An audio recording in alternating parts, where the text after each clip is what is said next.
Hello students, कैसे हैं सब। बेटा आज हम इंटरनल कंट्रोल चेक का जो चैप्टर कर रहे थे उसका नेक्स्ट टॉपिक इंटरनल ऑडिट करने जा रहे हैं। बेटा मैंने पहले भी जब चैप्टर स्टार्ट किया था तो मैंने कहा था इंटरनल कंट्रोल, इंटरनल चेक और इंटरनल ऑडिट को बच्चे बहुत जो है कंफ्यूज रहते हैं उनके डिफरेंसेस में। पर इस चैप्टर पे हमने बहुत क्लियर किया है इसको कि इंटरनल कंट्रोल का पार्ट है internal check and internal audit system. इन दोनों सिस्टम के थ्रू इंटरनल कंट्रोल सिस्टम को लागू किया जाता है ऑर्गेनाइजेशन में। तो हमने पहले इंटरनल कंट्रोल डिस्कस किया, उसके बाद इंटरनल चेक को किया। आज हम इंटरनल ऑडिट स्टार्ट करने जा रहे हैं। तो इंटरनल ऑडिट क्या है बेटा? It is also an integral part of internal control. It is a process of reviewing the soundness and adequacy of internal control and it's cost effectiveness that may be continuously और periodically. तो वो क्या कहता कि जो internal control का part है internal audit, हम ये जानते हैं ये एक प्रोसेस है जिसके थ्रू ये रिव्यू किया जाता है, चेक किया जाता है कि साउंडनेस एंड एडिक्वेसी ऑफ जो इंटरनल कंट्रोल सिस्टम हमने लागू किया है ऑर्गेनाइजेशन में वो साउंड है, सही तरीके से चल रहा है, एडिक्वेट है काम करने के लिए और कॉस्ट इफेक्टिव है, इससे ज़्यादा खर्चे हमें नहीं पड़ रहे हैं। It may be carried out by the employees of the enterprise specially appointed for the set purpose और person from the outside may be hired. तो ये जो इंटरनल ऑडिट है वो किसी भी बंदे से करवाया जा सकता है, या तो ऑर्गेनाइजेशन में ही कोई स्पेशल पर्सन इसके लिए हायर किया गया हुआ हो वही करेगा, या किसी बाहर के पर्सन को बुला के भी आप ऑडिट है जो करवा सकते हो। लेकिन इसके लिए वो जो एक्सटर्नल ऑडिटर की जो है कि CAE होना चाहिए, चार्टर्ड अकाउंटेंट होना चाहिए, उसके लिए जो एलिजिबिलिटीज़ हैं वो यहाँ पे अप्लाई नहीं होती।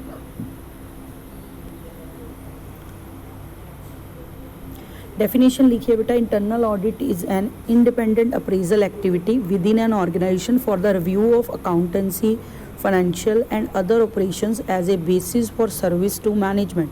तो क्या कह रहा है, एक इंडिपेंडेंट अप्रेजल सिस्टम है जिसको लागू किया जाता है, इंटरनल ऑडिट करवाया जाता है एक ऑर्गेनाइजेशन में विद इन द ऑर्गेनाइजेशन, ताकि ये रिव्यू किया जा सके कि अकाउंटेंसी है जो वो प्रॉपरली फाइनेंशियल रिकॉर्ड्स हैं मेंटेन किए जा रहे हैं और other operations of the company जो हैं वो सही तरीके से काम कर रहे हैं। It is a managerial control है which functions by measuring and evaluating the effectiveness of other controls. तो this is the management control system का एक तरीका है जिसके थ्रू मैनेजमेंट जो है कि ये कंट्रोल में रखती है कि वेरियस जो फंक्शंस प्ले हो रही हैं वो उनको इवेल्युएट करती है और उनकी इफेक्टिवनेस को चेक कर सकती है। उसके बाद हमारे पास है बेटा इंटरनल ऑडिट। तो इंटरनल ऑडिट होता है एक्सटर्नल ऑडिट के ही तरह है, पर उतने जो उसमें रिस्ट्रिक्शंस हैं, उसमें क्वालिफिकेशन चाहिए ऑडिटर की, वो सारी चीज़ें यहाँ पे मैटर नहीं करती क्योंकि ये इंटरनली ही किया जाता है। ऑब्जेक्टिव्स क्या है इंटरनल ऑडिट के?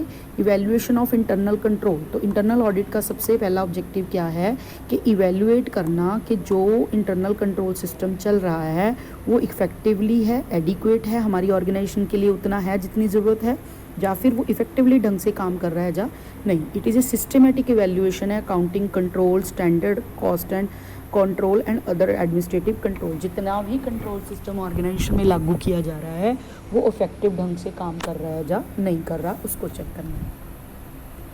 सेकेंड आपके पास है बेटा compliance of established policy and procedure. जो पॉलिसीज़ प्रोसीजर्स बनाए गए हैं वो इंटरनल कंट्रोल सिस्टम ये भी चेक करता है कि उनको फॉलो किया जा रहा है कि नहीं। वो मैनेजमेंट को रिपोर्ट करता है कि ये रूल्स रेगुलेशन पॉलिसीज़ जो हैं वो स्टाफ के द्वारा जो हैं वो कंप्लायंस की जा रही हैं, मानी जा रही हैं या नहीं। Protection of business assets. तो इंटरनल ऑडिट जो चेक सिस्टम है वो अकाउंटिंग एंड जो अकाउंटिंग रूल्स हैं उनको फॉलो करते हुए देखता है कि प्रोटेक्शन ऑफ एसेट्स है कि नहीं है, whether assets are being utilise efficiently, सही तरीके से उनका ऑप्टिमम यूटिलाइजेशन हो रही है या नहीं हो रही, जो एसेट्स हैं इन्वेस्टमेंट है वो आपको प्रॉपर रिटर्न दे रही हैं या नहीं दे रही। नेक्स्ट है रिलायबिलिटी ऑफ रिकॉर्ड्स। तो रिलायबिलिटी ऑफ रिकॉर्ड्स को क्या है, internal check system, audit system ये भी चेक करता है, अश्योर करता है, असर्टन करता है कि जो इंफॉर्मेशन है वो रिलायबल है कि नहीं, जो फाइनेंशियल अकाउंट्स प्रिपेयर किए जा रहे हैं वो सही तरीके से प्रिपेयर किए गए हैं कि नहीं, वो एक्यूरेटी और जो एफिशिएंसी उनमें चाहिए वो है या नहीं। नेक्स्ट है suggestions and recommendation.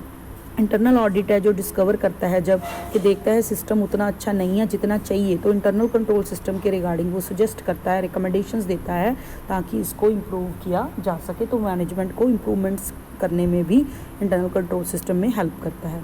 Next, ensuring the quality of performance.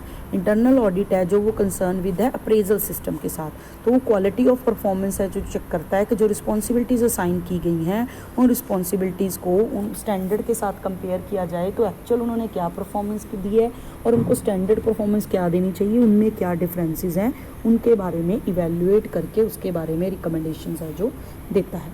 तो ये था बेटा आपका इंटरनल ऑडिट।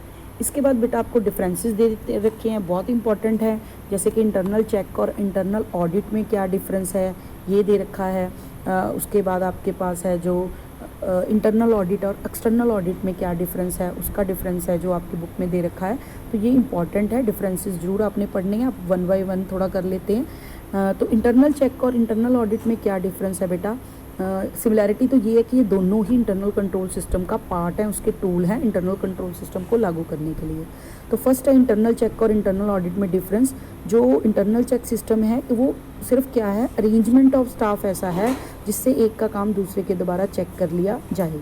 लेकिन इंटरनल ऑडिट सिस्टम क्या है, कॉन्टीन्यूस एग्जामिनेशन है ताकि ऑर्गेनाइजेशन का काम है जो इफेक्टिव ढंग से चल रहा है या नहीं, इंटरनल कंट्रोल सिस्टम इफेक्टिवली लागू किया गया है या नहीं, उसको चेक कर सके। इसका ऑब्जेक्टिव है एरर्स और फ्रॉड को प्रिवेंट करना। इसका जो इंटरनल ऑडिट का है उसका ऑब्जेक्ट है डिस्कवर करना कि कहाँ एरर और फ्रॉड हो रही हैं। In internal check recording and checking of entries carried on simultaneously, साथ साथ रिकॉर्ड हो रही हैं, साथ साथ चेक हो रही हैं, लेकिन इंटरनल में पहले रिकॉर्ड की जा रही हैं, बाद में उसकी चेकिंग है जो हो रही है। इंटरनल चेक है जो instituted during the course of transaction itself, जो ट्रांजेक्शन हो रही है तभी साथ साथ हो रहा है। Internal audit start after the records है वो कंप्लीट कर दिए जाते हैं बुक्स ऑफ अकाउंट, उसके बाद किया जाता है।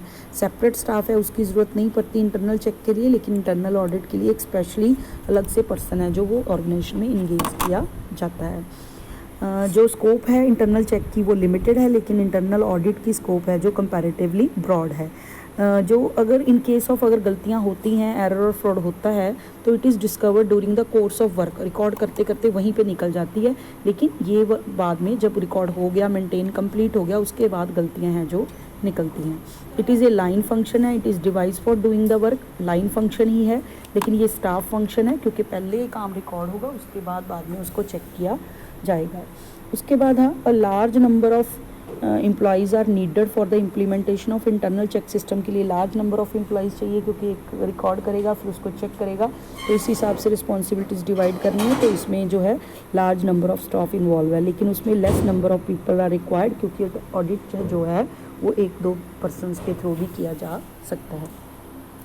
ये थे बेटा differences between internal check and internal audit. उसके बाद है हमने कहा इंटरनल ऑडिट और एक्सटर्नल ऑडिट या स्टैट्यूटरी ऑडिट में क्या फ़र्क है। जो हम मेन ऑडिटिंग का पढ़ ही रहे हैं, इसमें हमने एक्सटर्नल बाहर का बंदा सीए जो पर्सन है उसको हायर करते हैं, जिसके बारे में स्टार्टिंग में हमने चैप्टर्स पढ़े हैं। तो उन दोनों में क्या डिफरेंस है, तो कहता है क्लोज सिमिलरिटी दोनों में ही क्या है कि दोनों में ही ऑडिटिंग का वर्क किया जाता है। ठीक है, जो अकाउंटिंग मैटर्स हैं उसके लिए प्रॉपरली मेंटेन किया गया कि नहीं, इफेक्टिवली ढंग से काम कर रहा है कि नहीं, ऑपरेशंस कैसे किए जा रहे हैं, दोनों ही detection of fraud and errors किया जाता है, अकाउंटिंग सिस्टम प्रॉपरली फॉलो हो रहा है कि नहीं, verification of asset and liabilities की जाती हैं। तो ये सिमिलैरिटीज़ है दोनों में, लेकिन डिफरेंसेस के पॉइंट क्या हैं। Its object is to fulfil the needs of the management, किसकी मैनेजमेंट की नीड्स को फुलफिल करने के लिए किया जाता है, ताकि एडमिनिस्ट्रेशन पॉलिसीज़ जो मैनेजमेंट बना रही है वो ऑर्गेनाइजेशन में प्रॉपरली कंप्लायंस की जा रही हैं या नहीं कर रही। लेकिन एक्सटर्नल ऑडिट जो है उसका मेन ऑब्जेक्ट क्या है, fulfil the needs of the share holder and proprietors जो हैं, ताकि अनबाइज्ड तरीके से इंडिपेंडेंट पर्सन रिपोर्ट दे कि कंपनी की फाइनेंशियल पोजीशन कैसी है। जो इंटरनल ऑडिटर है उसको अपॉइंट मैनेजमेंट करती है जनरली, लेकिन जो एक्सटर्नल ऑडिटर है जो उसको जनरली शेयर होल्डर्स या गवर्नमेंट है जो अपॉइंट करती है। जो अपॉइंटमेंट ऑफ इंटरनल ऑडिटर है दैट ऑप्शनल है, depend upon the will of the management कि वो अपॉइंट करना चाहती है या नहीं, लेकिन एक्सटर्नल ऑडिटर की जो अपॉइंटमेंट है वो कंपलसरी है। क्वालिफिकेशन है जो प्रोफेशनल क्वालिफिकेशन कोई नहीं लिखी इंटरनल ऑडिटर के लिए, लेकिन एक्सटर्नल ऑडिटर के लिए जो है वो लेट डाउन की गई है सेक्शन 226 में कि क्या क्या उसकी क्वालिफिकेशन होनी चाहिए। इंटरनल ऑडिट है जो continuously through out the year चलता रहता है, लेकिन ये जो एक्सटर्नल ऑडिट है वो पीरियोडिकली होता है, generally at the end of year होता है। द इंटरनल ऑडिट है जो एम्प्लॉई ऑफ द कंपनी करते हैं, जो एक्सटर्नल ऑडिटर है वो इंडिपेंडेंट पर्सन को बाहर से हायर किया जाता है। It is determined by the management, determine करता है कि हमने इंटरनल ऑडिट करवाना है, लेकिन जो एक्सटर्नल ऑडिट है वो उसकी रिस्पॉन्सिबिलिटी है क्योंकि स्टैचुटरी ऑडिट है और बाय लॉ उसको कहा गया है। रेमोनेशन है जो मैनेजमेंट फिक्स करती है ऑडिटर की यहाँ पे, लेकिन रेमोनेशन है जो स्टैचुटरी ऑडिटर वो शेयर होल्डर्स ने रखा है तो वो डिसाइड करते हैं। इंटरनल ऑडिट है जो इजीली रिमूव किया जा सकता है उसको, लेकिन स्टैचुटरी ऑडिटर को इजीली रिमूव नहीं किया जा सकता, उसके लिए पूरा प्रॉपर रूल्स रेगुलेशन है जो वो फॉलो करने पड़ते हैं, जो लॉ के रूल्स हैं। The internal auditor is required to make suggestions and improvement running at business के लिए दे सकता है। स्टैचुटरी ऑडिट है जो ये उसकी ड्यूटी में शामिल नहीं है, ये उसकी विल पे डिपेंड करता है, वो सजेशंस है वो दे भी सकता है अगर मांगे जाएंगे उससे तो। Internal audit reports to the management को रिपोर्ट करता है, लेकिन एक्सटर्नल ऑडिटर है जो वो अगर शेयर होल्डर ने उनको अपॉइंट किया तो शेयर होल्डर को रिपोर्ट करता है, नहीं तो गवर्नमेंट को रिपोर्ट करता है। तो ये थे बेटा आपके इंटरनल जो आपका ऑडिट है और एक्सटर्नल ऑडिट है उसके डिफरेंस के पॉइंट। तो वेरी इंपॉर्टेंट चैप्टर बेटा, शॉर्ट नोट भी आते हैं, लॉन्ग क्वेश्चन के लिए बहुत इंपॉर्टेंट चैप्टर है, तो अच्छे से तैयार कर लीजिए बेटा। मिलते हैं नेक्स्ट वीडियो में।